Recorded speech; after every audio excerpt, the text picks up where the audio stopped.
Hola, buenos días, buenas tardes, buenas noches, ¿cómo están todos nuestros seguidores? Gracias por estar en este excelente programa que vamos a tener hoy, que nos va a dejar un sabor enorme de boca y hasta vamos a querer otro programa, ojalá y lo pudiéramos tener. Pero antes de eso, voy a presentarles a mis compañeros que tengo el gusto de que me acompañen, como siempre, en este foro del Sistema Reiki SEAN de la Alianza Reiki de México. Maestro Nicolás Benedetti, miembro de la Alianza, pero también presidente de la Federación Iberoamericana y director de la Sociedad Chilena de Reiki. Gracias por hacer un espacio, como siempre, cuando te invitamos a nuestros programas, y un abrazote hasta Chile, Nicolás. Muchas gracias por la invitación también para saludos al invitado que tenemos el día de hoy, maestro. José Luis Sánchez, buenos días, también México. Nosotros estamos aquí muy cerquitas en el estado de Guanajuato. Como siempre, tú también acabas de contactarme que te desocupaste para estar con nuestro invitado en tus actividades de la Escuela Ipalnemohuani. Gracias por estar con nosotros y te mando un abrazo fraterno hasta la ciudad de Guanajuato, José Luis. Muchas gracias, maestro Alfredo. Buenos días, buenas tardes, buenas noches. Y no me podía perder esta entrevista después de ver el currículum de nuestro invitado, el maestro Alejandro. Entonces, aquí estamos. Muy bien, pues voy a presentar, antes de darle la palabra y entrar directamente con el maestro Alejandro, déjenme presentárselos. Él es un hombre sumamente conocido, un hombre muy importante en el área del yoga y de la meditación, sobre todo con una gran trayectoria en Europa, en España. Estábamos comentando antes de entrar al programa que hemos tenido la posibilidad en México de que haya venido pues al menos un poco más de una decena de veces a pasarle o a entregar su conocimiento que ha adquirido en el transcurso de su vida. Él es el maestro Alejandro Torrealba Álvarez, ¿sí? Él es director del Centro Milarepa de las Islas Canarias. Está dedicado a la práctica y estudio del Buda Dharma y del yoga desde muy joven. Ha residido como monje budista en monasterios y centros de retiro en la India, en Nepal, en Tailandia y en algunos otros países europeos. Sus maestros, a los cuales sí me quedé muy sorprendido, son los muy venerables lamas Paldel Pawo Rinpoche, Kemchen Tragu Rinpoche, bueno, no sé si los estoy pronunciando bien, luego me corregirá el maestro, Tai Situpa Salyat Rinpoche, Akon Rinpoche, Cochin Rinpoche, junto al venerable maestro Dira Wasma y Claudio Naranjo, quien le invitó a formar parte del cuerpo docente del programas que tiene. Reconocido como maestro del Dharma, ha recibido el entrenamiento de un yogi, Nalhorpa, con maestros tibetanos, profundizando especialmente en los yogas internos. Es miembro de la Arya Marga Sangha y la tradición Rimé, colaborando en el campo del diálogo interreligioso, cofundado en el 2002 y presidiendo la plataforma Encuentro de Caminantes en Canarias. Cofundador de la Federación Española de Entidades Formadoras de Yoga, ha cursado 3 máster universitarios en sexología y cursos de posgrado en ciencias de la educación desde 1986 y por varios cursos en un programa pionero en España. Colaboró con el Departamento de Investigación Educativa y del Comportamiento de la Facultad de Filosofía y Ciencias de la Educación de la Universidad de La Laguna en las áreas de educación psicomotriz, logoterapia y pedagogía terapéutica, impartiendo cursos y seminarios sobre la práctica de la atención aplicada al campo de la educación. Él es licenciado, aparte, en Geografía e Historia. En el presente impulsa programas de entrenamiento cuerpo-mente fundamentados en la aplicación del yoga, meditación para pacientes oncológicos. Es representante en España de la Asociación Acuda de Portobelo, Brasil, colaborando y desarrollando proyectos en prisiones en Brasil y en Canarias. A la vez que en programas con la Universidad Internacional de la Paz en Brasilia y el Instituto Gestal Viva Claudio Naranjo de Río de Janeiro, con quienes el Centro Milarepa ha establecido acuerdos de hermanamiento. Está implicado en el movimiento transpersonal desde 1995 a raíz de sus contactos con la Asociación Transpersonal de España y ha sido invitado por Jaime Linares, Manuel Almendro y Lidia Farray en congresos y jornadas transpersonales. Ha recibido de Linares y Farray su legado y transmisión en el campo del movimiento transpersonal. Preside actualmente el Ágora, que es un congreso internacional de ciencias y meditación, y viaja cada año a Brasil visitando varias ciudades, dirigiendo retiros y conferencias a grupos vinculados al programa SAT, por indicación de Claudio Naranjo, con quien viajó a diversos países europeos y sudamericanos. Alejandro, muchísimas gracias por hacernos un espacio dentro de tus múltiples actividades y te enviamos un abrazo fraterno desde Guanajuato, México y desde Santiago de Chile. Pues muchísimas gracias de nuevo por la invitación.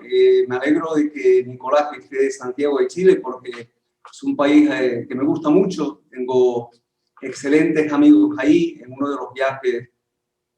Bueno, los viajes que he hecho a Chile han sido también por invitación de Claudio Naranjo, cuando nos íbamos al programa SAT. Por tanto, pues me alegro mucho de que estés en Chile, me hace sentir muy cerca a los amigos que allí tengo y sobre todo también en el caso de ustedes mexicanos, ¿no? Porque en Canarias tenemos un vínculo muy estrecho con México.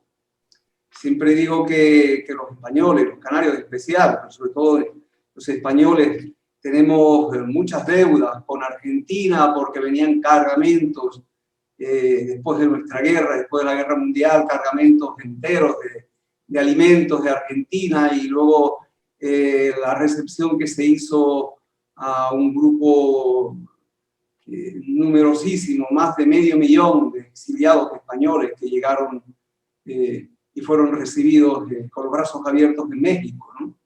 Por tanto, como algunos de ellos fueron familiares míos, desde aquí les envío pues, mi gratitud precisamente por esa apertura, por esa ayuda tan enorme que nos han prestado a lo largo del tiempo, ¿no? Muchas gracias, Alejandro, por tus comentarios y tus recuerdos. Pues vamos a platicar sobre un tema muy interesante: práctica y fundamentos de la meditación. Déjenme comentarles a todos ustedes que la meditación es una práctica en la cual el individuo entrena su mente, ya sea para conseguir algún beneficio específico o realizarla con un fin en sí misma. También se dice que con su práctica se puede promover la relajación, la elevación de la energía personal, a la que se llama chi, ki o prana o otras tantas formas, o bien para desarrollar algunas virtudes como la compasión, la paciencia o el perdón. También se menciona que el meditador debe de realizar meditación enfocándose al desarrollo de un estado de bienestar en cualquier actividad de la vida. Alejandro, vamos a profundizar en estos conceptos. ¿Qué es la meditación? ¿Cuáles son sus beneficios? ¿Y cuál es la diferencia entre contemplación, meditación y concentración para empezar esta plática y esta charla que nos vas a dar? Adelante, Alejandro. Va a depender mucho del foco de las escuelas. En algunas escuelas, dentro del mundo de los yogas, la meditación en general es la esencia de todo el camino. Y la meditación es como una mirada a nivel interno que permite reconocer nuestra condición plena y despierta como seres humanos. Por tanto, es el acto de reconocer nuestra condición como Budas. Entonces, a esas escuelas se les denomina las vías del reconocimiento. En realidad no es otra cosa que eso, es darte cuenta de quién eres, de tu naturaleza como tal. En otras tradiciones, el planteamiento cambia. A través de la práctica, uno reconoce su condición despierta y a partir de ahí, pues se establece una práctica guiada por un objetivo. En la primera, la escuela del reconocimiento, no hay ningún objetivo prefijado. Esto es muy interesante porque ya uno entra en la propia experiencia desde ese reconocimiento de nuestra budidad, de nuestra condición despierta y por tanto está liberado de cualquier tipo de expectativa. Es decir, que no hay una práctica buena, no hay una práctica mala. Hay una experiencia con mayor o menor apertura dependiendo de las situaciones, pero sobre todo hay una expansión de la conciencia que percibe incluso el estado de sopor como una oportunidad para despertar y conectar con la energía interna. Por ejemplo, en las vías de la contemplación, uno está en ese estado de apertura. Uno está totalmente desprendido de objetivo, que hay una parte fundamental de base, que es la relajación. De hecho, en las escuelas yógicas, las escuelas meditativas, hay como 3 vías, 3 métodos complementarios que se definen. Primero el método del cuerpo, la vía de trabajo del cuerpo, la vía de trabajo con el habla y la vía de trabajo de transformación de la mente. En las vías de trabajo con el cuerpo partimos de la relajación. Y desde la relajación se establecen todas las prácticas psicofísicas. Desde ese estado de relajación. En la vía del habla, de transformación del habla, parte del silencio. Parece un contrasentido, pero no es así. Es desde el silencio que surge precisamente lo que es esa expresión profunda, ¿no? Y parte del trabajo y la conexión con la respiración. Y luego, a través de la respiración, las vías de la comunicación, del habla, y también a nivel de lo que es la comunicación a través de la vista, la mirada el habla tiene una función muy importante. De hecho, en la comunicación hay una parte que es verbal, se trabaja con mantras, se trabaja con lo que es la modulación de la expresión, y hay un trabajo simbólico que es a través de los mudras, es un trabajo a través de los gestos. Pero la respiración es el punto base, igual que en la parte del cuerpo es la relajación, en la vía o el camino, el método del habla es la respiración. Y luego, en la vía de la transformación de la mente, es el trabajo sobre la atención, pero partiendo de la visualización, de la visión, la transformación de la visión. Y hay una serie de ejercicios, por ejemplo, uno de ellos, el trabajo de focalización, lo que se llama tratak en las prácticas yógicas, la transformación, el fortalecimiento de los órganos musculares, pero no solamente un ejercicio de tonificación de los órganos musculares, uno aprende a dirigir la atención y sostenerla en un punto concreto. En los tratados yógicos, por ejemplo, Yoga Sutra, sintetizado por Patanjali, se dice, el yoga es la capacidad de dirigir la atención y sostenerla en un punto. Un punto es en una experiencia, estar totalmente en la experiencia, ¿no? Y de hecho, eso hace que los matices entre lo que es meditación, lo que es concentración, sean muy sutiles. Concentrar es llevar la atención y sostenerla. Meditación se define como la capacidad de estar totalmente en la experiencia, una vez que la atención está sostenida. La contemplación, que está a caballo entre la meditación y lo que es la concentración, implica no estar centrado en un punto o un referente determinado, que puede ser interno o externo, sino estar con la capacidad de percepción totalmente abierta. Y lo que perciba uno es parte también de lo que es la conciencia que se despierta. Por ejemplo, los sonidos se pueden asimilar a una sílaba. Esa sílaba está identificada, por ejemplo, a nivel simbólico como el o con la A. Cuando se pronuncia en las tradiciones tibetanas, primero la sílaba, la manifestación de la sílaba A. La A representa lo que es la experiencia del nirvana. Es paz profunda, un estado de total expansión natural. Es como el Buda manifestaba su experiencia cuando alcanzó lo que es el despertar o la iluminación. Él decía, paz profunda, simplicidad natural, luminosidad no compuesta. En ese estado de total expansión, donde todo cabe, y todo es parte precisamente de la propia práctica. No es si uno se va, uno percibe ese estado de irse y vuelve a cultivar la atención sin rechazar absolutamente nada. Si las emociones surgen, uno percibe la manifestación de la emoción como una expresión de la sabiduría original. Es decir, la contemplación implica ese estado de expansión. Esto es muy característico en el Vajrayana, en las tradiciones del Mahamudra y del Dzogchen. Y hay matices dentro de lo que es el budismo. Uno aprende a concentrar la atención, uno aprende a estar totalmente en la experiencia, la práctica meditativa de fusión, por eso se le llama samadhi, de total fusión, y uno desde ahí, desde el reconocimiento, uno está en una disponibilidad de total apertura desde la relajación de base. Entonces, cuando se practica la atención, hay matices. Uno puede tener una atención totalmente perfecta y ser una atención desatinada. El Buda hablaba de atención como simple acto de llevar precisamente la mente dirigida a un objetivo determinado, centrarse ahí. Voy a hablar también, y hablaba de atención desatinada, cuando todo ese caudal y todo ese potencial es empleado de una manera inadecuada. En mi caso, por ejemplo, en el ejército, cuando yo estuve en el ejército, yo era tirador. Nos enseñaban a cultivar la quietud, estar totalmente mimetizado con el entorno, cultivar lo que es la concentración, conectar con la respiración, estar totalmente desprendido a nivel emocional para poder disparar. Es lo mismo que me enseñaban mis maestros. Yo me acuerdo, se lo estaba comentando a unos amigos hoy, ¿no? Cuando terminé los estudios universitarios, en aquella época entrar en el ejército era obligado, y a mí no se me ocurrió otra cosa que poner que era profesor de yoga. Y me vi en una compañía de custodia de seguridad donde eran todos luchadores. Y yo decía, ¿y yo qué hago aquí? Y dice, no, nosotros queremos que tú estés aquí precisamente para que les enseñes las prácticas de respiración, las prácticas de concentración, las prácticas de la atención. Y yo digo, luego le decía a mis amigos, no se les ocurra poner cuando los llamen del ejército que son practicantes o profesores de yoga, ¿no? Entonces, no se les ocurra, yo estuve 1 año y medio, ¿no? Pero el trabajo me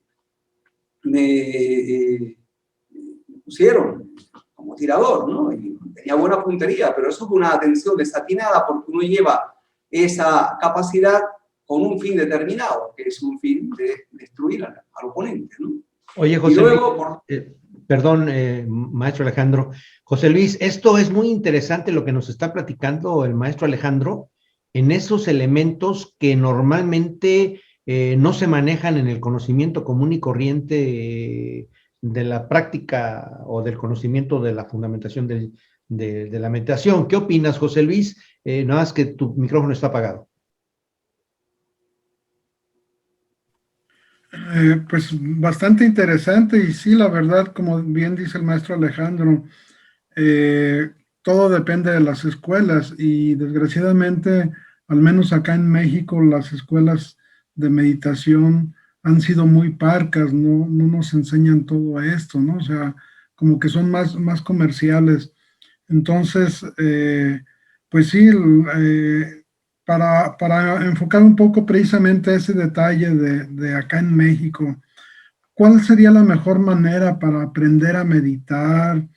¿Qué debe esperar la gente de la meditación? ¿A dónde los va a llevar? ¿De qué se trata?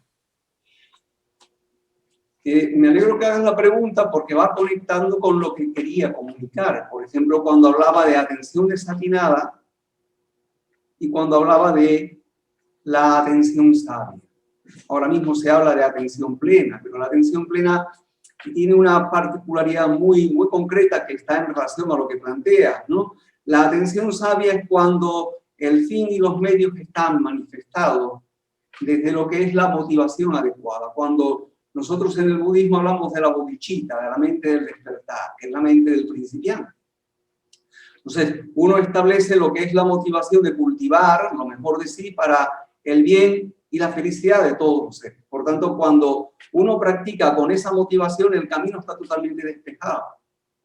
Porque ya de entrada iniciamos lo que es nuestra experiencia meditativa y nuestra experiencia práctica en la vida cotidiana, porque no hay una diferencia entre la práctica sentada y la práctica en la vida cotidiana. Uno mantiene lo que es esa sabiduría de base, que se manifiesta a través del amor incondicional, la compasión incondicional, la alegría por el bien y la felicidad de los otros, y la ecuanimidad de base, que es como el sol, ¿verdad? El sol calienta y alumbra a todos sin excepción. Entonces, de eso es lo que trata la meditación, de conectar con nuestra condición despierta y el desarrollar los valores que son inherentes a esa condición despierta. A eso en el budismo se le llama bodhicitta, la mente del despertar, que hace que precisamente toda esa energía esté proyectada en una dirección constructiva, positiva. Por tanto, cuando se habla de la manifestación en la vida cotidiana de esa intención y de esa potencialidad, se habla de la atención plena. La atención plena no es cultivar un estado de relajación para mantener la atención dirigida a un objetivo. Eso puede ser encauzado de manera inadecuada, por eso hablábamos de atención desatinada. La atención plena son simplemente una serie de principios éticos que intentamos llevar a nuestra práctica. Y desde nuestra práctica a nuestra vida, para entrenar nuestra mente. Les hablamos de no dañar, pero también no permitir que otros dañen, no ser colaboradores del daño, no solamente es no matar. El planteamiento de ahimsa, no violencia, no solamente es no hacer daño. Es decir, no matar, digo, no es no hacer daño con el cuerpo, con la actitud del cuerpo, del habla y la mente, y no colaborar con el daño que otros sufren, no ser cómplices del daño ajeno, ¿no? Por acción o por omisión. Es la honestidad, no robar, no permitir que otros roben. Tercero, lo que es la responsabilidad vital, también la responsabilidad sexual, es decir, que a través de nuestra vida personal, nuestra vida relacional, no seamos causas ni colaboradores del daño y el sufrimiento de otros. Luego, la veracidad, esto es muy importante, es decir, que hay una relación en todo lo que cultivamos a nivel interno y cómo se expresa en nuestra vida cotidiana, es decir, que haya un nivel de coherencia, o por lo menos intentarlo, pero también veracidad de las palabras. Esto es muy importante. Y luego, el siguiente punto es no contaminar el cuerpo y la mente, de no solamente los alimentos inadecuados, sino también las influencias. Por ejemplo, abrimos la televisión y vemos cualquier película y está llena, la mayor parte de ellos, de escenas violentas, de crímenes. Es más fácil para un niño saber que la vida es muy frágil y que la vida para muchas personas no vale absolutamente nada y no tiene sino que ver la televisión y ver qué tipo de mensajes se transmiten en la televisión. Entonces, eso está en relación a cómo contaminamos tan fácilmente nuestro cuerpo y nuestra mente y cómo contribuimos con determinados espectáculos, promocionándolos, visionándolos o divulgándolos, a la contaminación del cuerpo y la mente social. Entonces, cuando hablamos de la meditación, hablamos de lo que es un proceso de elevación de la conciencia. De eso es lo que estamos hablando. Si no hay una elevación de la conciencia, en realidad esto puede ser un proceso que nos lleve a una dinámica en la que crece nuestro potencial, pero no hay la conciencia suficientemente clara y despierta que facilite que esto se exprese en nuestras relaciones cotidianas de una manera constructiva, positiva, benéfica. Por eso hablamos de la bodhicitta como el corazón del Dharma. Y la bodhicitta no es otra cosa que la mente del principiante, la motivación del principiante. Mis maestros cuando estábamos, mis maestros eran muy mayores, yo era muy jovencito cuando estaba en los monasterios, ¿no? Ellos se definían a sí mismos, decían nosotros los principiantes. Yo creo que esto es muy importante tenerlo presente, ¿no? Si algo me enseñaron esos generales ancianos, que eran maestros muy respetables en las tradiciones tibetanas y tenían un nivel de realización muy alto, era precisamente por su humildad y por su capacidad de servicio. Yo creo que esto responde por donde podemos ir. Alejandro, esto es muy importante. Nicolás, lo que está diciendo Alejandro rebasa lo que a veces en los sistemas de Reiki, tú eres un experto en los sistemas de Reiki, el concepto de ver la meditación como una circunstancia más simple, ¿no? O sea, vamos a meditar porque estamos en Reiki, pero no con la profundidad, la claridad, la metodología que Alejandro nos está diciendo. No sé cuál es tu opinión de esto, Nicolás, y algún comentario para Alejandro. Claro. Más que nada dentro de lo que es el Reiki tradicional, ¿cierto? El Reiki japonés se enfoca bastante en lo que es la meditación, sobre todo en los niveles más básicos, no solamente lo que es la técnica o la práctica en sí de lo que es el Reiki, sino más bien también en la meditación, porque es un momento y un enfoque que uno le tiene que dar para potenciar sobre todo lo que es la energía, más que en otros sistemas que se enseñan más símbolos, más formas de trabajo. Debería enfocarse un poco más en lo que es la meditación un poco más profunda. Y dentro de lo que estaba hablando el maestro Alejandro, nos habló de la atención plena, de la atención desatinada que dijo, y también nos dijo algo sobre el silencio. Si bien el silencio nosotros sabemos que puede producir algunos cambios más morfológicos en el cerebro, permite, por ejemplo, que la corteza cerebral, prefrontal, perdón, pueda inhibir el sistema límbico de mejor manera. ¿Cuál es la importancia del silencio dentro de la meditación? ¿Qué es? ¿Por qué es necesario? ¿Cuál es la importancia de este para el autoconocimiento? ¿Y cuál es la finalidad de la búsqueda del silencio interior en la meditación que nos pueda comentar el maestro Alejandro? Hay una serie de aspectos que son nucleares cuando decimos cultivamos la visión desde el reconocimiento de nuestra condición despierta, y desde ese reconocimiento uno entra en la práctica meditativa y uno se levanta del cojín de meditación. ¿Ya? Hay 4 posiciones para meditar que enseñaba el Buda: meditación acostados, meditación sentado, meditación en pie, meditación andando.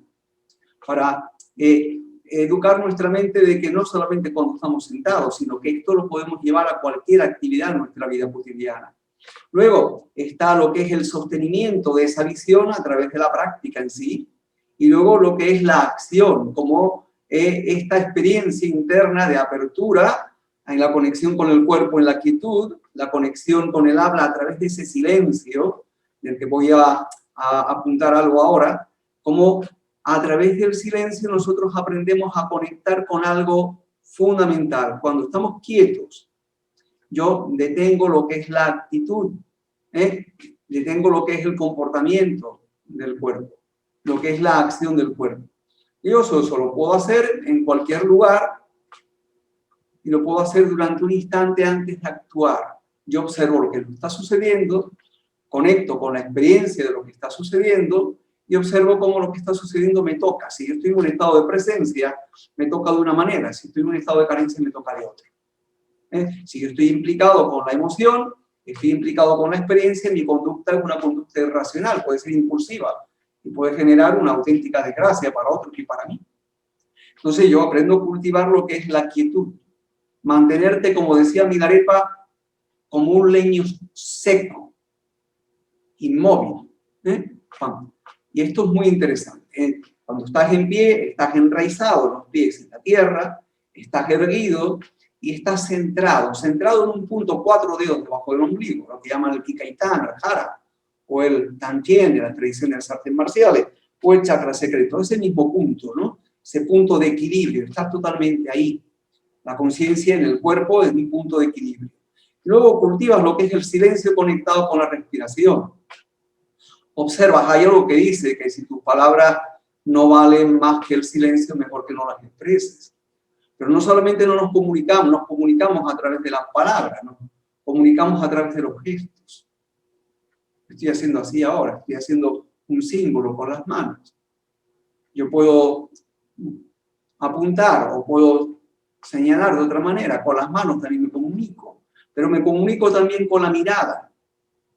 Puedo comunicarme también con el sonido, prestando atención o no. Cuando a mí me hablan, puedo mirar hacia otro sitio, esquivar lo que es la atención, ya estoy dando una señal. En realidad, cuando alguien me habla y yo no estoy atento a lo que me está diciendo, no estoy totalmente presente, es una falta de respeto. Eso, la atención a través de la escucha profunda y la mirada. Es como decir, te veo, te escucho. Estoy totalmente aquí, la experiencia escuchando y recibiendo lo que me estás transmitiendo. Es decir, cuando nos comunicamos, ¿desde dónde nos comunicamos? Ese estado de presencia, ese estado de reconocimiento de nuestra condición despierta, se manifiesta de esta manera, a través del silencio en la escucha. Porque el silencio no es algo amorfo, implica una profunda atención a lo que se mueve a nivel interno y cómo desde eso que se mueve, que se expande a nivel interno y que florece, cómo desde ahí yo me hablo, es como una flor de loto. ustedes son maestros y practicantes de Reiki. Ahí el Buda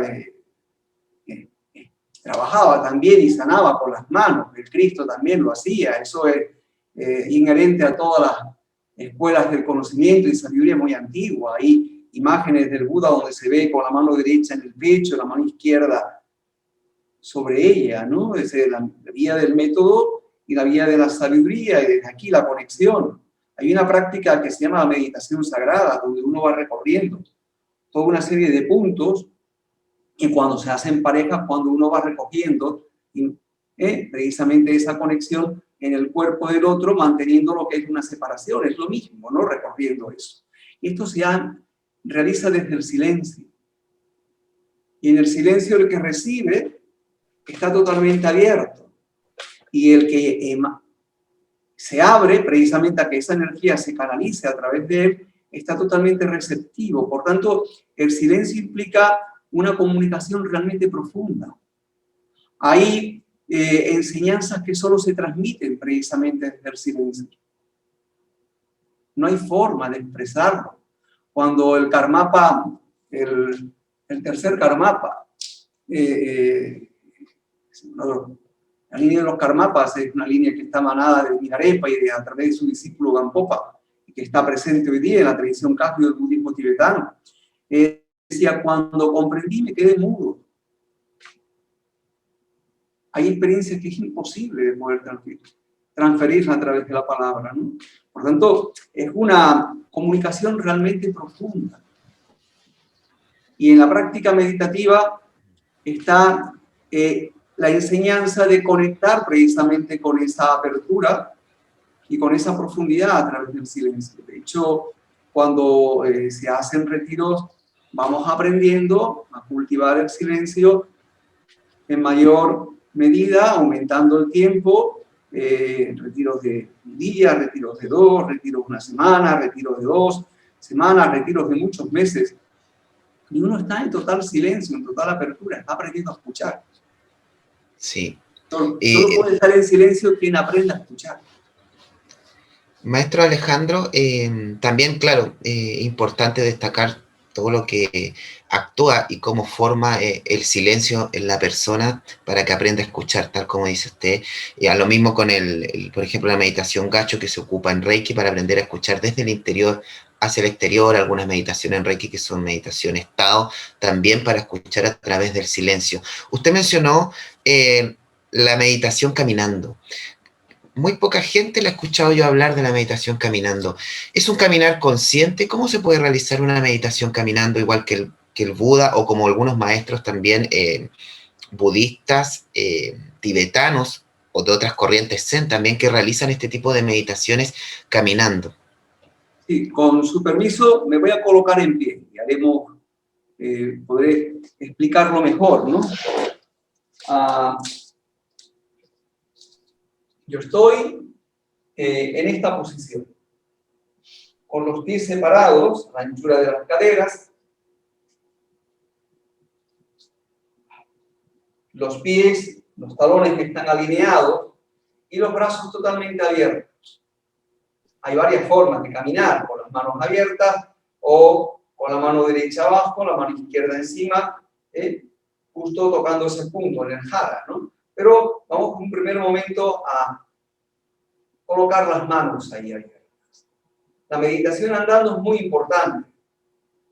Nos ayuda, por un lado, a liberar las tensiones de un excesivo tiempo de sentada con un cojín. Podemos estar más o menos cómodos dependiendo del nivel de entrenamiento y de las posibilidades, pero la meditación andando hace que salgamos dentro de lo que es de la visión de que la meditación se realiza solamente sentado, en una posición que muchas veces es incómoda.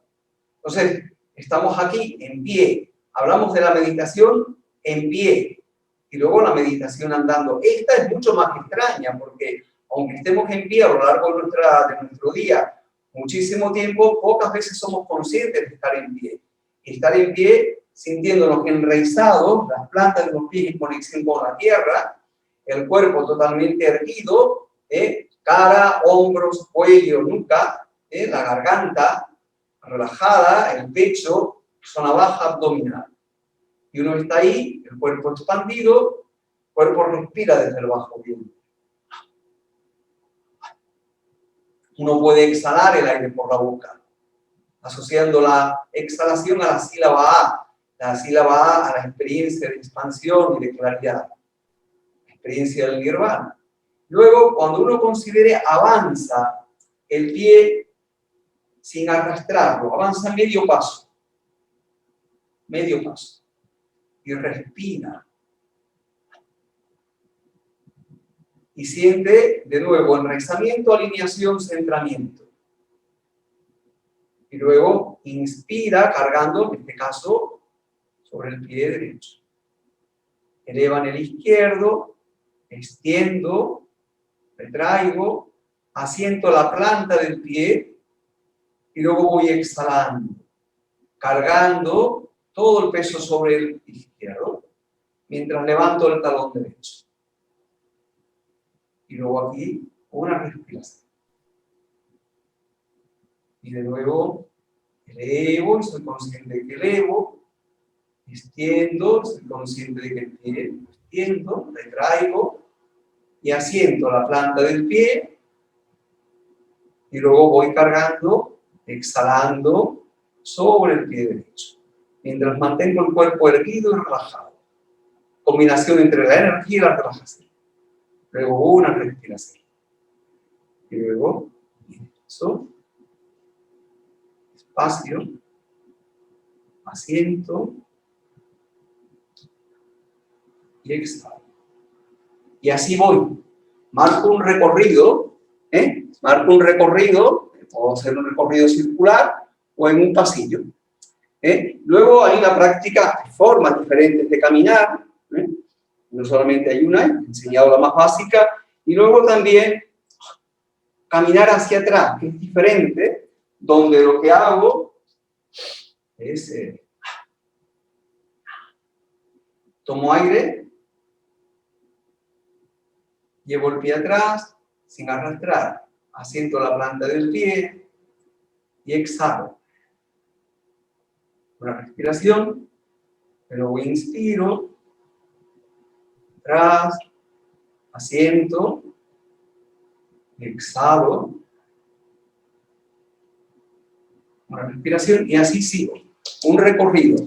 Entonces, cuando se camina hacia adelante, se manifiesta lo que es el ir sin ir. En realidad nadie va, nadie viene.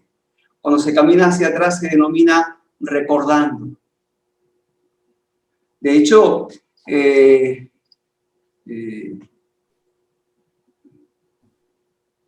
se plantea que la práctica caminando hacia atrás hace que mantengamos como el hacer algo. Por ejemplo, si yo soy diestro, me cepillo los dientes con la mano izquierda. Hacer algo al revés de lo que solemos hacer hace que se conecten otras zonas del cerebro y se mantengan activas. Por eso se habla de recordar, recordando esa práctica, ¿no? Entonces, caminar hacia atrás es menos usual porque no mucha gente conoce precisamente esta práctica. No se divulga, sino caminar hacia adelante. Se llama ir sin ir. En realidad nadie va, nadie viene. Caminar hacia atrás es recordando. Recordando también nuestra relación sagrada con los que nos precedieron. Esto es algo muy importante, comprendiendo el principio de relación de interdependencia con los que ya no están, pero que estuvieron y que volcaron todo su conocimiento y toda su sapiencia, por tanto, y toda su motivación para que encontráramos un mundo mejor. ¿Cómo nosotros podemos reconocer esto en las relaciones que establecemos con quienes ahora están con nosotros habitando el planeta?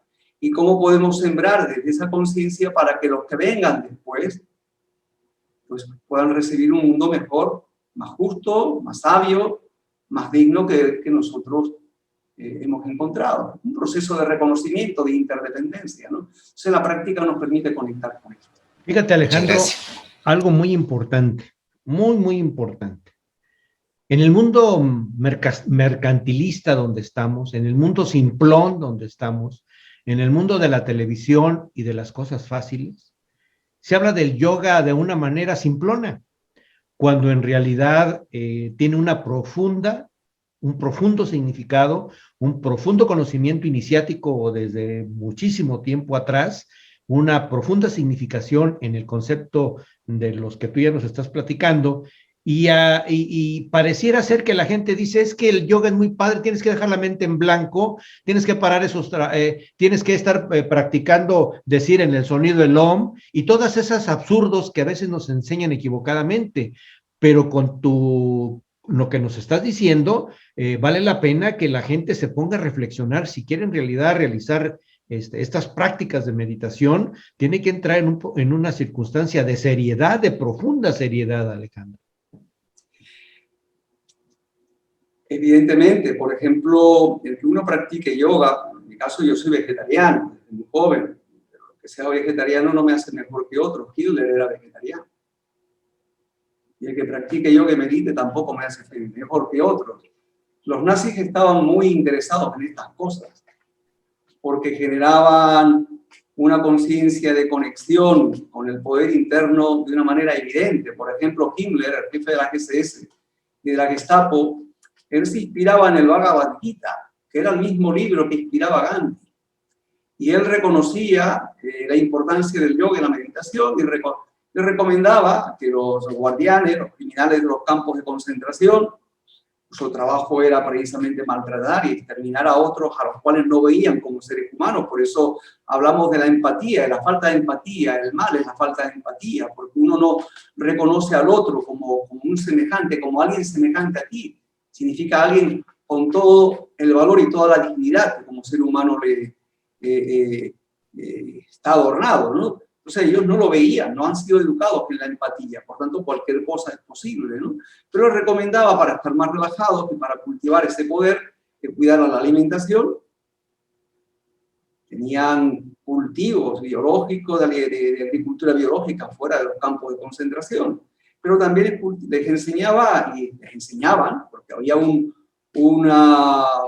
orientalista italiano muy famoso en aquella época que se llamaba Julio Cébola, que era miembro del partido fascista italiano y estaba enamorado de los SS, le pasaba veranos enteros entrenando en estas prácticas. Y entonces ellos pues practicaban meditación, practicaban las técnicas de respiración, la relajación, practicaban yoga. Y por tanto, sin conciencia, esto puede ser algo enormemente peligroso. Una de las enseñanzas cuando conecta con la energía interna, dice, es muy peligroso para el ser humano conectar y ampliar esa capacidad de conciencia y conectar y desarrollar y expandir su conciencia y sus energías sin ser dueño de sí mismo. Esto puede ser muy peligroso para sí y para los demás. Por tanto, las bases fundamentales del yoga están en los postulados éticos. Sin estos postulados éticos, todo lo que es el edificio puede caerse y generar un desastre a su alrededor. Hitler estaba interesado en estas cosas. Himmler estaba interesado en estas cosas. Los dignatarios nazis estaban interesados en estas cosas. Una de las leyes más avanzadas de protección de los derechos de los animales lo desarrollaron ellos en las leyes de 1935. Pero luego, evidentemente, ¿cuál era el objetivo de cultivar precisamente todo ese potencial y acercamiento al mundo del oriental? Porque había muchos de ellos interesados en el mundo de lo esotérico. Es un fundamento de poder, el uso que hacen de la cruz gamada, que es un símbolo sagrado, un símbolo del bien y de la virtud. Cuando cambian el sentido de las aspas, en vez de girar en un sentido, giran en otro, ¿no? Pues ese símbolo manifiesta precisamente el uso nefasto y negativo de lo que es la expansión del poder interno que este tipo de prácticas aporta. Por tanto, hablamos de desarrollo de la conciencia. El desarrollo de la conciencia implica el desarrollo de la empatía, el respeto profundo hacia la dignidad del otro. Así es, José Luis, por favor. Maestro Alejandro, ahorita me hace recordar varias cosas. Por ejemplo, exactamente Hitler, él buscaba esa raza aria que no eran los blancos altos güeros, sino eran los sabios precisamente. Sí, la gente interesada en este tipo de conocimiento. Y cuando estás hablando de esa meditación andando, también me hace recordar hay algo que no sé si tú lo has escuchado, que se llama el esplendor, que es la enseñanza que nos dejan los atlantes un poco antes del hundimiento, y practicaban ese tipo de caminatas. De hecho, a un grupo de ellos les llamaban los caminantes, los andantes, y practicaban esto. Y luego también me acuerdo un poquito del Tai Chi, que es también más o menos meditación en movimiento, pero algo todavía más interesante, dentro de la toltequidad hay una técnica de meditación caminando, nada más que no es medio paso, es un paso más alargado, en donde la vista está, bueno, no perdida, sino está más amplia, más enfocada, sin ver exactamente algo, sino nada más con la vista amplia, porque incluso se hace en el campo, se hace en la ciudad, se hace en cualquier lugar. Entonces, híjole, me dejas maravillado con la explicación que nos das tú de este tipo de meditación, maestro. Fija que hay una cuestión, José Luis. Por ejemplo, esto es inherente a todas las tradiciones, están en profunda conexión con la naturaleza. Estén donde estén, hayan surgido cuando hayan surgido, y llamen a estas prácticas como los llamen. En realidad es una experiencia de vida, es una elevación de la conciencia. La práctica, por ejemplo, que yo he enseñado aquí, es una práctica para caminar en espacios limitados, un espacio como una habitación. En la prisión, por ejemplo, yo entraba, cuando trabajaba, por ejemplo, en la prisión en Tenerife 2, en la isla de Tenerife, entraba con los grupos de primer grado, primera fase, y ellos estaban 22 horas al día en celdas, salían 1 hora en la mañana y 1 hora en la tarde. Y entonces, en general, con algunos de ellos iba a su celda y estábamos, por ejemplo, allí dialogando y enseñándole lo que es la práctica. A lo mejor el espacio no era sino 1,5 metros, no era más. Y trabajábamos lo que es la conexión con ese espacio, con el espacio. En realidad, cuando uno conecta con el espacio, no hay pequeño espacio ni grande espacio, solo espacio. Cuando uno conecta con esa dimensión del espacio, uno descubre que en realidad a nivel interno está el universo entero. Como decía Lao Tse, sin salir de tu casa, sin asomarte a la ventana, puedes conocer la relación con el todo, ¿no? Con el Tao. Entonces, cuando por ejemplo hablas de esa conexión de la tradición tolteca, de caminar en espacios abiertos, es lo mismo que hacen los tibetanos con la práctica que se llama Lumongpa, que es practicar lo que es las caminatas largas. Por ejemplo, a mí me han enseñado, y es una práctica en la que luego cuando venía a la isla de Tenerife, yo vivo en Gran Canaria, pero soy de la isla de Tenerife, estaba en la ciudad de La Laguna, en la ciudad universitaria, y bajaba a la capital caminando, y luego subía otra vez caminando, y estábamos hablando de cuestas. Y parecía que el cuerpo, como los fotomontajes, la fotografía, se superponían lo que es la energía, como se llevaba, ¿no? Y uno pasaba a estar en una disponibilidad de apertura y una conciencia totalmente diferente. Si no hubiera sido por esa enseñanza que se me transmitió, hubiera sido más difícil que yo me fuera de unos monasterios a otros que quedaban lejos. Pero precisamente ellos en las planicies tibetanas caminaban muy rápido. Los pasos eran mucho más largos. A veces parecía que no estabas tocando el suelo, estabas en otro estado, que estabas totalmente concentrado. Ya había, desde el momento en que partías, ya no estaba al horizonte de que ibas a llegar a la meta. Es el punto de partida, el caminar y la meta se fusionaban. Y yo no sé cómo expresar esto, cómo expresa uno esa experiencia de estar en un estado diferente donde parece que la atención, puedes caerte si tropiezas. ¿Qué tropiezas? No tropiezas porque tu conexión con el espacio cambia, tus reflejos están totalmente abiertos. Y luego tu atención está totalmente abierta. Yo decía, es como un gato que camina, ¿no? Caminaba a veces en la noche, y caminaba con una certeza de que podía ver más allá de la oscuridad. Es una cuestión muy extraña. Es muy extraño, ¿no? Y bueno, pues yo me alegro de que a mí me hubieran enseñado. A veces pues, mis amigos dicen que vas como un tiro cuando vas caminando, ¿no? Digo, bueno, pues será la reminiscencia de que quedaron esas caminatas en largas distancias, pero es una práctica muy común, que tiene que ver con también el instinto de conservación, porque uno tiene que caminar y más le vale pues dosificar la energía y centrar la atención, porque en el camino pueden ocurrir muchas cosas, pero ese nivel de concentración en el proceso del caminar implica ese estado de apertura total. Los reflejos son totales, ¿eh? Es como si uno desarrollara una visión diferente y cualquier obstáculo lo sortea y dice, pero ¿cómo es esto? José Luis, esto es muy importante de la enseñanza de los pelagios que tenemos por ahí, sobre las grandes distancias que nos enseña la teoría del esplendor, que ya después se la pasaremos a Alejandro para que la conozca, porque vale la pena darle este conocimiento a Alejandro, porque cuadra perfectamente con lo que nos está diciendo Alejandro, en esa conciencia tibetana o budista, como lo quieras llamar. Alejandro, antes de ir cerrando con el maestro Nicolás, porque pues podemos estar aquí con la boca abierta 3 horas, ¿no? Porque eres fascinante con tu enseñanza. Hay un eje vertebral para el concepto de la meditación, para hacer el conocimiento, porque hay una gran cantidad de meditaciones, la trascendental, la pitagórica, la meta, la kundalini, etcétera, etcétera, etcétera. Hay un eje vertebral básico de todas estas meditaciones, aparte de los puntos que nos dijiste al principio, Alejandro. Sí, es el cultivo del amor y la compasión. El amor y la compasión están conectados profundamente con la empatía, el reconocimiento del otro, ¿no? Eso es la manifestación, para mí, de la más elevada sabiduría.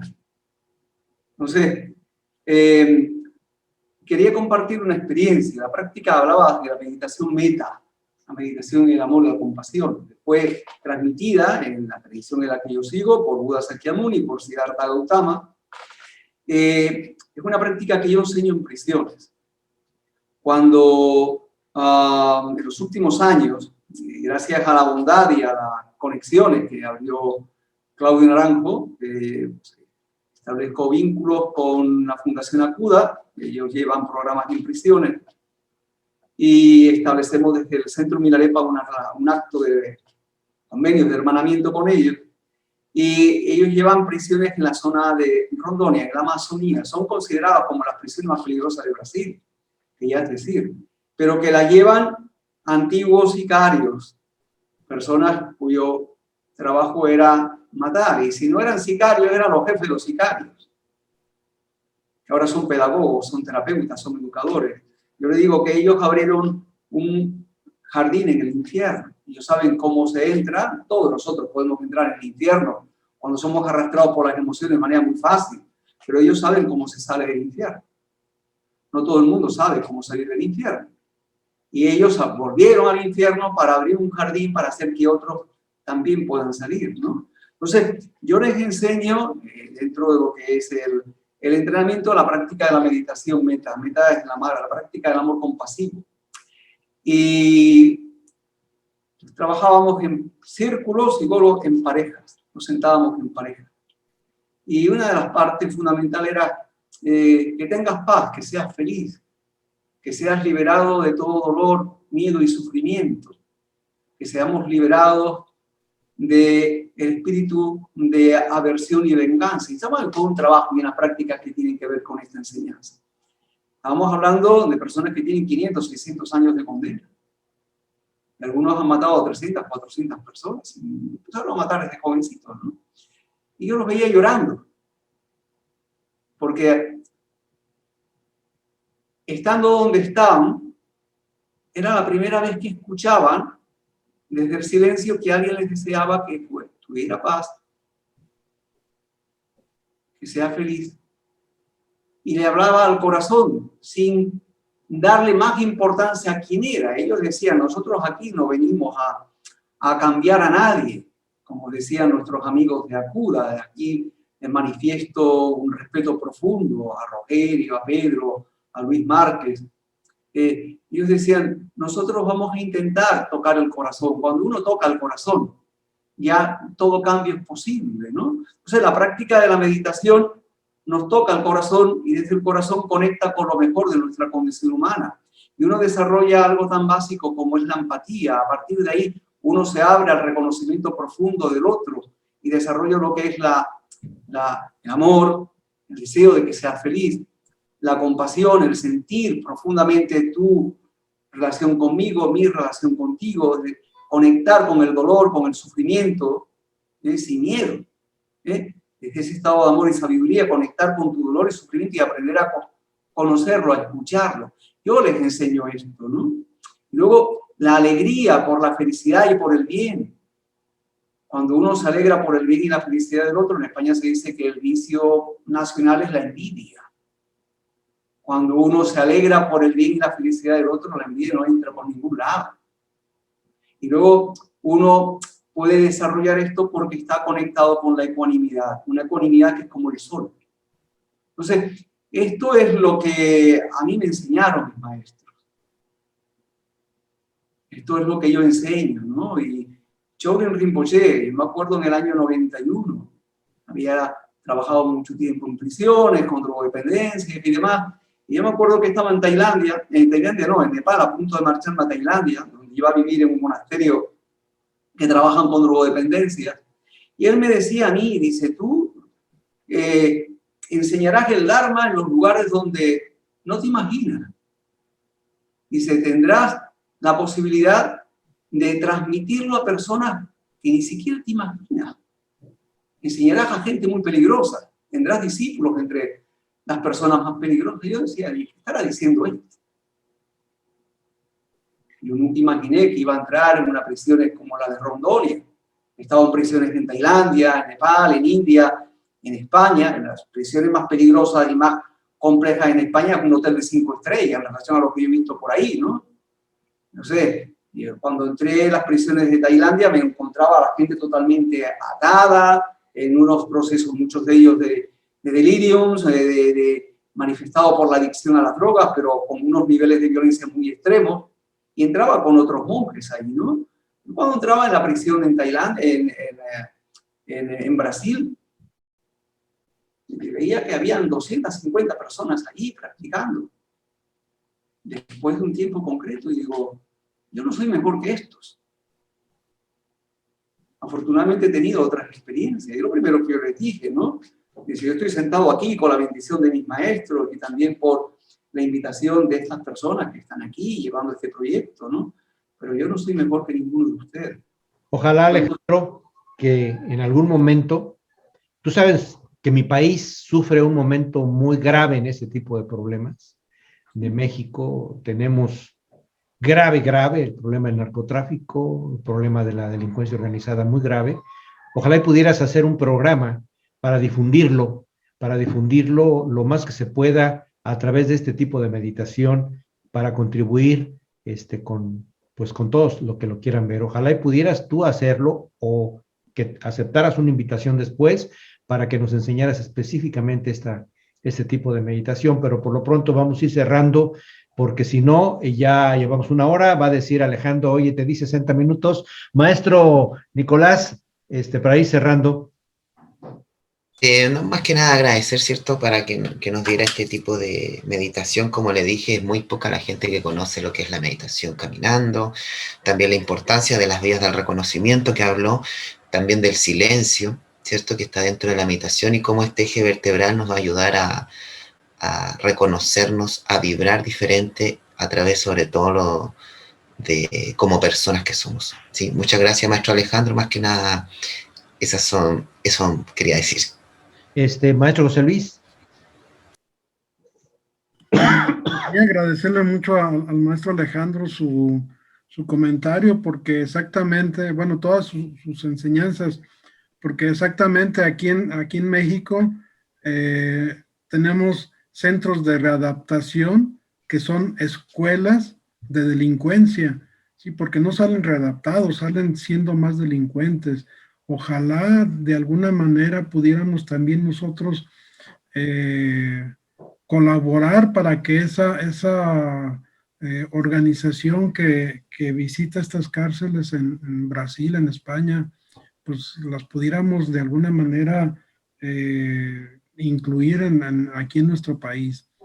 Podemos hacer una cosa, organizar un encuentro como este y hablo con mis amigos hermanos de Brasil y que ellos entren, ustedes los escuchan, porque la trayectoria de ellos era una historia larga, fundamentada en el mundo del crimen, desde que eran niños. Estamos hablando, afortunadamente yo ese mundo no lo conozco, ¿no? Sino de tras manos, pero cuando alguien de México que está en una prisión o que está en ese mundo escucha a Rogelio Díaz Araujo o a Pedro, Pedro eran como ellos, eran jefes del narcotráfico, tienen cientos de muertos a sus espaldas, y uno los escucha, uno dice, bueno, ¿y esto qué es, no? Si ellos cambiaron, yo también puedo cambiar. Si ellos salieron, yo puedo transformarme también. Entonces podemos realizar un encuentro y pedirle a nuestros amigos brasileños que estén aquí.